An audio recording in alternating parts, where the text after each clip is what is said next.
à l'heure de la bonne nouvelle. Mon nom est Valérie Bouillon et j'ai le plaisir d'animer cette toute nouvelle série d'émissions qui présentera l'Évangile Puissance de Dieu à travers le merveilleux message de la croix de Jésus-Christ. Ce puissant message de la croix continue de changer des vies encore aujourd'hui. Dans chacune de nos émissions, vous entendrez des témoignages de gens ordinaires qui ont découvert ce message extraordinaire. Cette semaine, nous avons demandé aux gens pourquoi Jésus a-t-il souffert à la croix? Aucune idée. Il a été victime d'une situation, là. Pour ce à quoi il croyait et tout ça, là. Il voulait souffrir pour les péchés des autres, là. Pour nous sauver. Pour nous sauver? Oui. Ça veut-tu dire que vous êtes sauvés? Ça veut dire que moi, j'ai à faire la même chose, à me sauver moi aussi. Pourquoi il a souffert sous la croix? Oui. Sur la croix? Normalement, selon la religion catholique, là, c'est parce que c'est pour prendre nos péchés. Je savais pas quoi répondre, là. Bonne question, là, mais pourquoi il a souffert comme ça? Je sais pas. Il a sûrement une raison quelconque, là, mais... Vous la connaissez pas? Je la connais pas, c'est ça. Pour que les autres puissent vivre intensément et montrer que l'amour, finalement, ça se partage et qu'il faut aller au bout des choses. Ce qui a été dit, il me semble, quand on allait à l'école, c'était comme pour racheter les péchés de l'humanité. Ce qu'on a appris, c'est qu'il est mort pour réparer nos péchés. Mais est-ce que cette théorie-là... il y en a qui vont y croire, d'autres non. Moi, personnellement, possiblement qu'on peut y croire, mais je suis pas convaincu, là. C'est pour nous sauver. Pour vous sauver? Oui. Puis vous, est-ce que vous êtes sauvé à cause de ça? Moi, je suis très bien. Pas certain que je fais. Bonjour François. Bonjour Valérie. Bonjour Jean-Pierre. Bonjour Valérie. Il y a une chose qui me fait vraiment réagir dans ce Vox Pop-là, c'est que la plupart des gens qui ont répondu ont certainement reçu l'enseignement biblique à l'école ou peu importe, mais décident pour quelconque raison que ce soit d'effacer ces choses-là, d'oublier ces choses-là, puis de juste répondre qu'ils savent pas. Est-ce que ça se pourrait qu'avec le temps, on ait complètement perdu cette signification-là de la croix? Mais qu'est-ce que je dirais d'abord, c'est que les gens, est-ce qu'ils ont vraiment compris le sens profond de la croix aujourd'hui ou à l'époque? Oui. Et puis ça, je peux pas répondre à cette question-là, mais c'est clair pour moi qu'il y en a beaucoup qui l'ont juste jamais compris. Ils ont pratiqué une religion avec certains éléments de croyance, mais ils n'ont pas compris ça. Pour ceux qui l'ont compris, il y en a, c'est certain. Et c'est évident aussi que même cette compréhension-là semble avoir été abandonnée, oui. Parce qu'il y en a qui sont comme relativement clairs juste dans le Vox Pop, mais quand je rencontre des gens à droite, à gauche, ça m'arrive souvent de constater que des gens ont déjà cru très, très fort à des choses. Puis maintenant, ils ont comme, il n'y a plus rien, ou tout est... Ils sont vraiment plus sûrs de rien. Oui. Fait que ça c'est assez phénoménal. Oui, c'est étonnant, oui et non, parce qu'en réalité, le christianisme auquel ces personnes-là ont été exposées dans le passé, c'était vraiment un christianisme religieux, contraignant, avec des lois, puis des mange pas ci, puis fais pas ça, etc. Ah, mais ça, c'est la religion, ça. Absolument. Alors, c'était le christianisme à l'intérieur d'une sauce religieuse, si tu veux, mais à un moment donné, les gens, là, cette sauce-là, ils en ont été écœurés, tu sais. Ouais. Puis là, mais malheureusement, ils ont, comme on dit, l'expression qu'on répète très souvent, ils ont jeté le bébé avec l'eau du bain. Ouais. Et finalement, ils ont rejeté le christianisme en bloc au lieu de réaliser qu'il y avait peut-être une différence entre Jésus et la religion.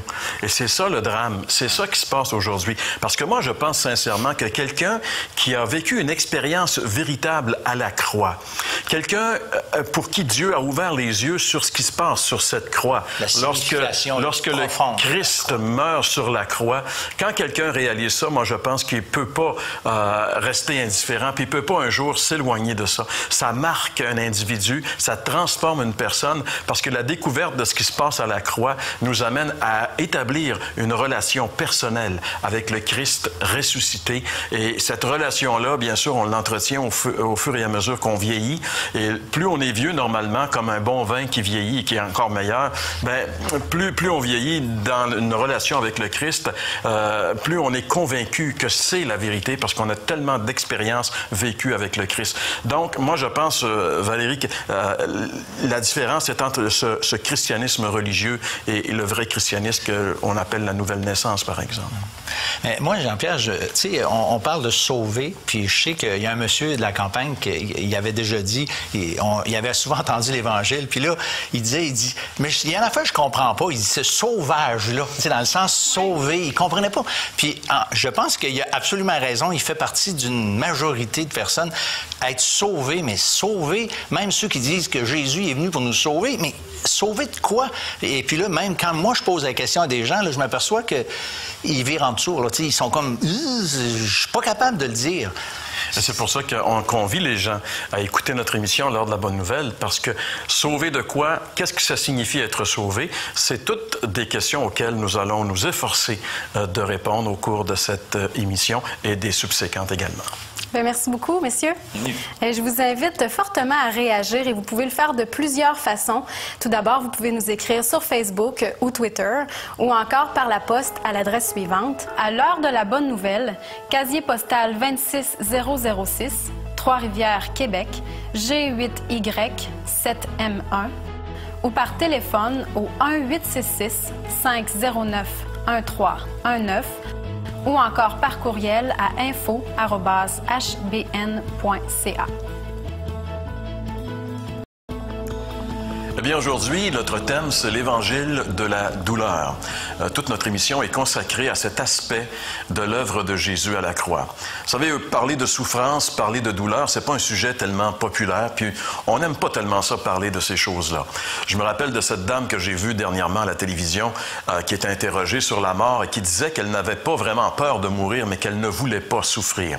Et je pense qu'elle exprimait une pensée qui nous touche tous, qui que nous soyons. On ne veut pas souffrir et c'est pour ça qu'on a inventé toutes sortes de médicaments qui sont là pour enrayer la douleur le plus possible. Mais si je me fie aussi à l'opinion des gens qu'on a interrogés, qu'on a entendus il y a quelques instants, il semble que très peu de personnes savent pourquoi Jésus a atrocement souffert. Et même parmi les gens interrogés, plusieurs se demandaient même si Jésus avait souffert. Ça semble être vraiment une pensée ou une réalité qui est complètement ignorée par nos contemporains. Donc, j'ai l'impression aujourd'hui que je vais vous apprendre quelque chose de nouveau. C'est pourquoi je vous invite à demeurer avec nous, parce qu'on va parler de Jésus. Vous savez, pour que nos péchés, nos nombreux péchés soient pardonnés et pour que le ciel nous soit ouvert, il fallait que quelqu'un souffre terriblement et qu'il meure. Et heureusement pour nous, Jésus a décidé d'être cette personne-là. La Bible nous dit que Jésus a souffert atrocement. Il a subi des souffrances physiques dans son corps, mais il a aussi souffert terriblement moralement.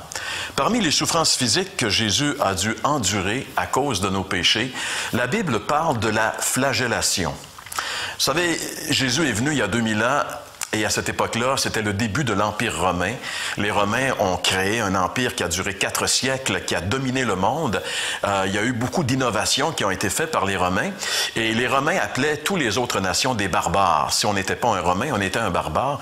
Mais quand on regarde de plus près la société romaine, on se rend compte qu'ils avaient aussi énormément de barbarie dans leur façon de faire. Entre autres, dans la façon d'exécuter les gens.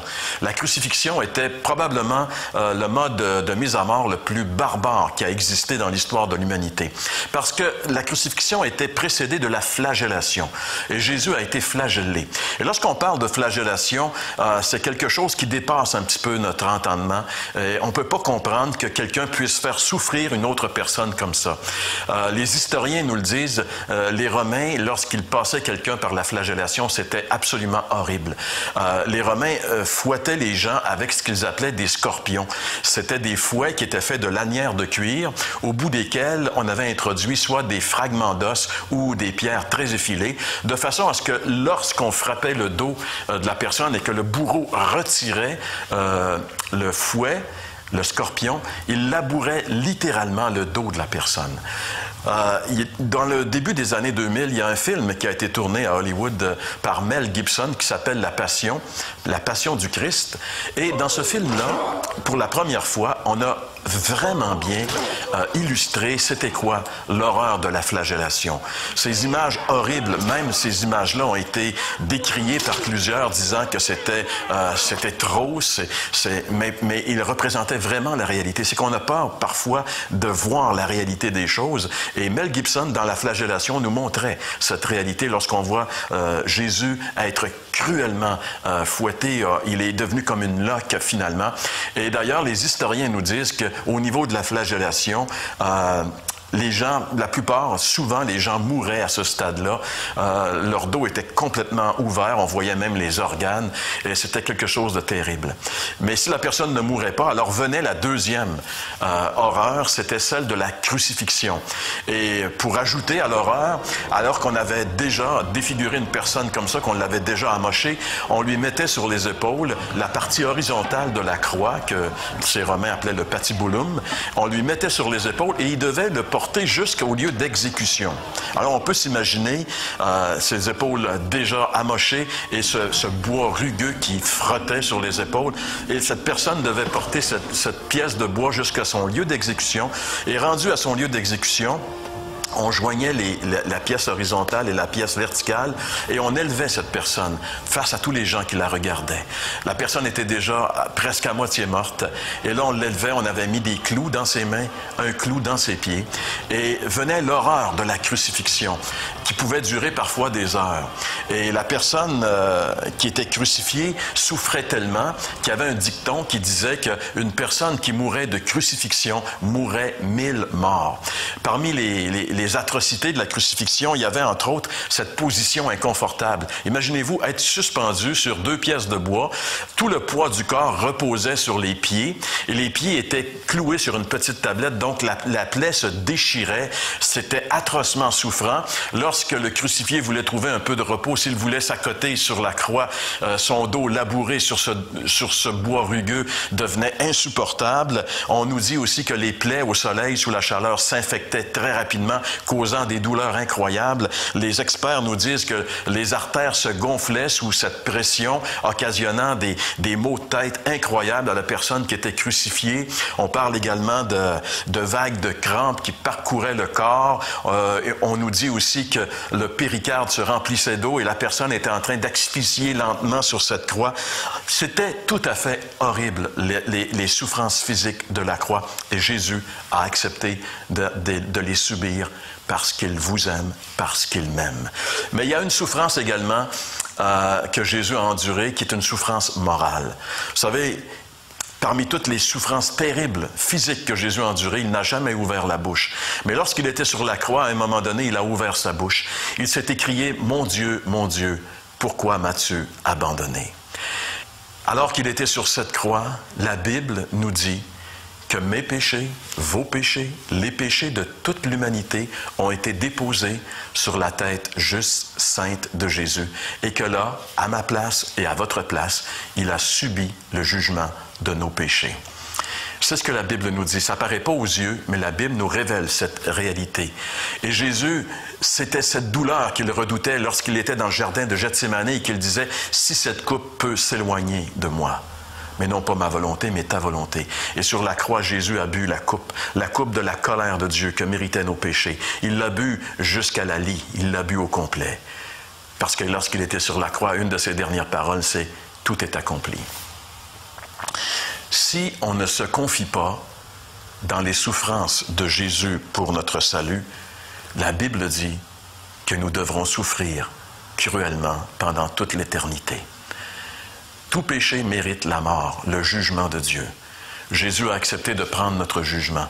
Mais si on le refuse, alors c'est nous qui devrons subir les atrocités qu'occasionnent nos péchés. Pourquoi? Alors que nous venons de considérer pendant quelques minutes les souffrances terribles que Jésus a accepté d'endurer pour vous et pour moi, pourquoi ne pas vous tourner vers lui maintenant? Ouvrez vos yeux et voyez-le sur la croix en train de subir ce terrible châtiment à votre place. Et dites-lui simplement merci et invitez-le dans votre vie comme votre Sauveur et comme votre Seigneur.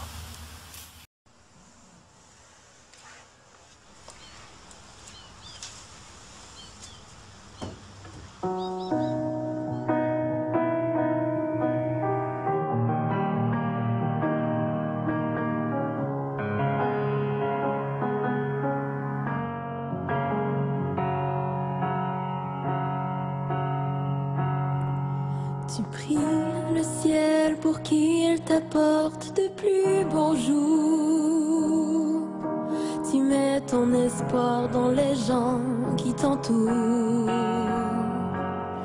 Tu vis à la recherche d'un confort, tout faire pour améliorer ton sort. En quête de paix, tu t'y perds. Le soir tu mets Dieu dans tes prières, le lendemain tu l'oublies aussitôt. Tu vis ta vie de la même manière, te demandant s'il répondra bientôt. Mais sais-tu qui il est vraiment? Ce qu'il est pour toi réellement? Quelle place occupe-t-il dans ta vie? Est-ce que c'est lui qui te conduit? Mais sais-tu qui il est vraiment? Ce qu'il est pour toi réellement? Allez, regarde autour de toi, ouvre les yeux.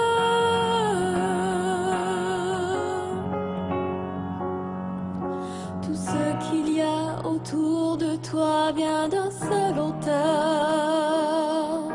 qui t'a créé et qui veut seulement ton bonheur. Mais vois-tu pas qu'il agit pour toi, qu'il veut te montrer qu'il est bien là? Mais c'est à toi de le reconnaître. Mets-le en premier dans tes choix, laisse-le diriger tes combats, être la source de ton bonheur. Admets que tu as un créateur. Mais sais-tu qui il est vraiment? Ce qu'il est pour toi réellement? Quelle place occupe-t-il dans ta vie? Est-ce que c'est lui qui te conduit? Mais sais-tu qui il est vraiment? Ce qu'il est pour toi réellement? Allez, regarde autour de toi, ouvre les yeux.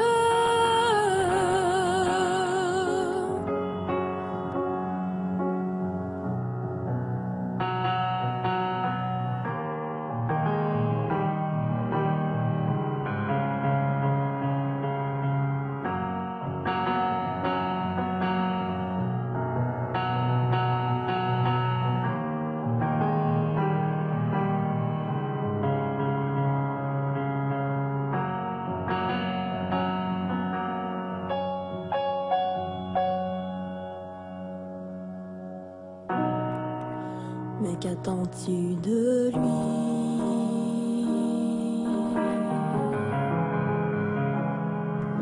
Il a déjà tout fait pour toi. Maintenant, fais ton choix. Mais ne passe pas à côté de ta vie. Ne passe pas à côté de ta vie. Mais dis-moi qui il est vraiment? Ce qu'il est pour toi réellement? Quelle place occupe-t-il dans ta vie? Est-ce que c'est lui qui te conduit? Mais dis-moi qui il est vraiment? Ce qu'il est pour toi réellement? Allez, regarde autour de toi, ouvre les yeux.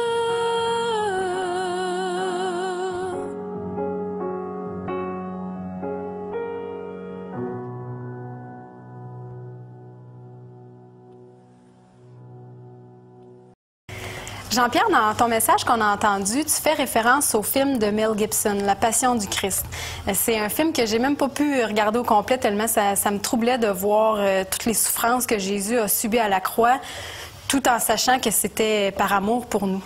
Bien, moi, j'ai fait référence à ce film-là. Je pense, Valérie, qu'à travers tous les films, parce qu'il y en a plusieurs qui ont été faits sur Jésus, mais je pense que c'est le seul qui dit la vérité. Et je sais que c'est dur à voir. Même, il y a des gens qui comme toi, là, qui peuvent pas voir ces scènes-là. C'est comme trop violent. Il y a du sang, c'est barbare. Mais c'était ça, le supplice de la croix.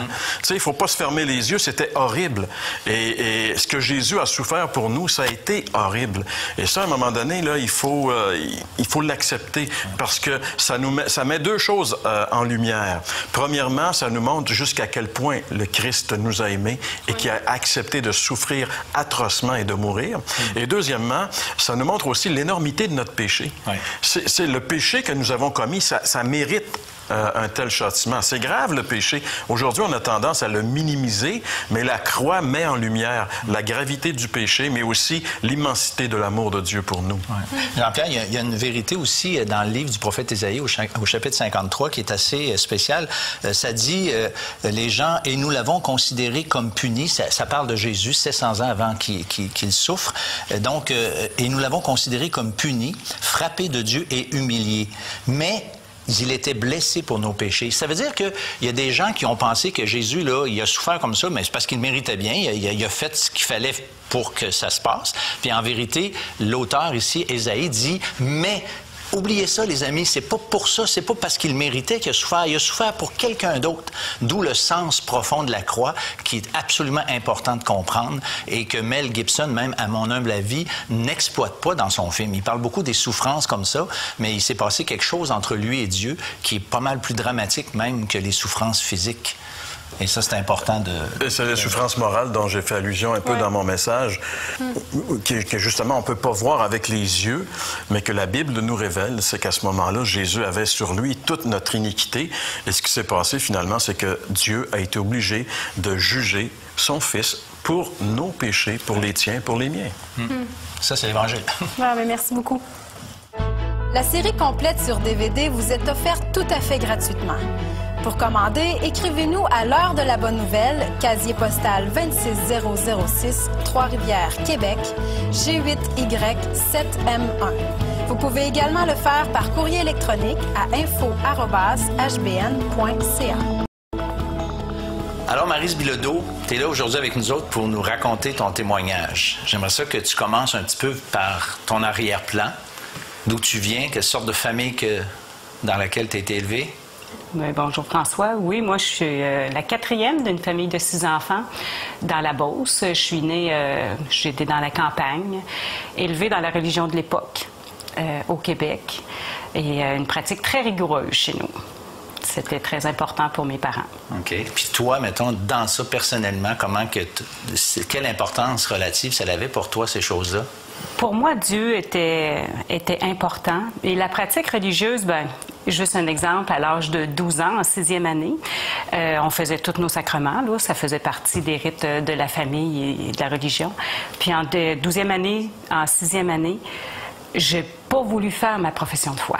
Fait que vers l'âge de 16-17 ans, aussitôt que j'ai vieilli un petit peu, j'ai cessé les pratiques religieuses, mais par le mensonge, là, avec l'école.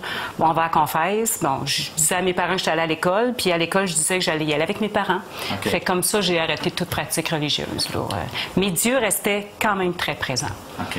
As-tu eu des événements particuliers dans ta vie qui ont fait en sorte là, qu'ils t'ont rapproché de Dieu ou... Bien, premièrement, j'étais une personne très enjouée. J'étais une jeune fille qui était très impliquée dans beaucoup de choses. Puis à l'âge de 20 ans, mon ami de cœur, ça faisait 5 ans qu'on se fréquentait, il est décédé subitement, mais devant moi. Je l'ai vu partir. Puis quand il est parti, j'ai dit, ça peut pas finir bêtement comme ça se peut pas. Fait que là, j'ai commencé à chercher beaucoup. Mais j'avais déjà, je lisais le Nouveau Testament, j'avais toujours aimé Dieu. J'aimais lire le Nouveau Testament parce que l'histoire qui était dedans, ça me fascinait. Jésus-Christ, tout ça, c'était fascinant pour moi. Mais le côté spirituel, je comprenais pas vraiment. Mais à partir de ce moment-là, j'ai commencé vraiment à chercher, mais où on va quand on meurt? C'était la question qui me hantait terriblement. La question fondamentale. Oui, okay. Oui. Je suis partie en Ontario. Je suis restée 1 an là-bas, mais je vivais dans une angoisse continuelle, insomnie, beaucoup de révolte dans mon cœur. La nuit, je dormais pas, j'écrivais des lettres, mais à mon ami décédé. Où es-tu? Pourquoi? Où t'es rendu? Où on va quand on meurt? Puis je détruisais toutes ces lettres-là parce que je savais que je voulais... Puis je voulais que personne les lise non plus. Puis à un moment donné, j'ai dit, bon, Dieu, si t'es là, révèle-toi, puis montre-moi où on va quand on meurt. OK, ça c'est une prière. T'as fait... T'as crié à Dieu. Un cri, pas prier comme tel, mais je comprends. Un cri. Oh, ouais. Là, j'ai rencontré quelqu'un, Gaétan. Puis la première fois que je suis allée chez eux, son frère, il est venu me voir puis il m'a demandé si la Bible, c'est un livre que je connaissais. Ben, j'ai dit, ben oui, moi je lisais le Nouveau Testament, puis j'avais même suivi des cours de Bible à l'école, au cégep, quand j'étais plus jeune. Fait qu'il dit, ah oui, tu savais-tu ça que dans la Bible, c'est écrit où on va quand on meurt? Oh boy, là... Là, j'ai fait... moi, j'ai jamais dit à personne que je voulais savoir où on va quand on meurt. Là, j'avais jamais parlé de ça. Fait que j'ai dit, hey, là, moi, je veux savoir. Je veux des réponses. Puis il m'a dit, tu sais, on a vu des versets dans la Bible, entre autres dans l'Épître aux Romains, qui dit, Romains chapitre 3, verset 10, car tous sont péchés, sont privés de la gloire de Dieu. Il n'y a point de juste, pas même un seul. C'est tout dans l'Épître aux Romains. Mais je savais que j'étais une pécheresse puis que j'avais fait des choses qui allaient à l'encontre de la sainteté de Dieu parce que pour moi, Dieu, c'était une réalité puis je savais qu'il existait. Puis il m'a dit, sais-tu, Maryse, il dit, ton nom, il est écrit dans la Bible. Oups! J'ai fait, ah oui. Fait qu'il a ouvert sa Bible dans l'Évangile de Jean, chapitre 3, verset 16. Puis là, il a lu le verset, car Dieu a tant aimé le monde, mais au lieu du monde, il a mis mon nom. Il dit, car Dieu a tant aimé Maryse, qu'il a donné son Fils unique afin que Maryse ne périsse point, mais qu'elle ait la vie éternelle. Puis moi, la vie éternelle, là, c'était important. C'est quand on meurt, on sait où on va. Fait que, puis je voulais savoir. Fait que quand il m'a dit ça, j'ai fait « Ah oui, oui, je veux ». C'est comme si la première fois, tu avais enfin une réponse à cette fameuse question qui te hantait depuis comme toujours. Comme des années, oui. Puis on m'avait présenté dans ma religion que Jésus-Christ était venu pour sauver le monde. Mais le monde, c'était pas moi personnellement, là, j'avais pas à répondre à l'appel. Mais là, je voyais que Dieu, il voulait que je réponde à sa demande. Okay, quelque chose donc de vraiment plus personnel. Personnel pour moi. Okay. Fait que j'ai répondu oui, j'ai prié, j'ai demandé à Dieu de me sauver, de me laver par le sang de son Fils qui avait coulé à la croix pour mes péchés. Puis j'ai demandé pardon aussi pour les péchés que j'avais faits. Puis je lui ai demandé de prendre ma vie. Et ça a été un soulagement... J'étais tellement bien après, parce que je savais maintenant où j'allais aller si je mourais, parce que j'avais vu mourir, puis je savais que comme ça peut arriver, sans me prévenir. Okay. Puis si tu avais quelque chose, si tu pouvais reculer en arrière pour changer quelque chose, tu changerais quoi? J'aimerais que ça se fasse plus tôt. OK. Tu as souffert de ça? Oui, beaucoup. Pour goûter cette paix-là, oui. Mais peut-être que tu apprécies d'autant plus. Oui, ça c'est certain, là, parce que la paix, puis cette paix-là, elle n'a pas de prix, puis elle est gratuite en plus. Ah oui. C'est une grâce de Dieu. Merci beaucoup, Maryse. Ça me fait plaisir. Au revoir. C'est déjà tout pour cette semaine. Soyez des nôtres dès la semaine prochaine pour une autre émission de l'heure de la bonne nouvelle. Vous voulez approfondir votre réflexion suite à cette émission? L'heure de la bonne nouvelle vous offre gratuitement un exemplaire du Nouveau Testament ainsi que le recueil de méditation quotidienne Bonne Semence. Pour recevoir le tout, écrivez-nous et faites-nous part de vos commentaires à l'adresse suivante. L'heure de la bonne nouvelle, casier postal 26006, Trois-Rivières, Québec, G8Y7M1. Vous pouvez également nous rejoindre par courriel info@hbn.ca. La série complète sur DVD vous est offerte tout à fait gratuitement. Pour commander, écrivez-nous à l'heure de la bonne nouvelle, casier postal 26006, Trois-Rivières, Québec, G8Y7M1. Vous pouvez également le faire par courrier électronique à info@hbn.ca.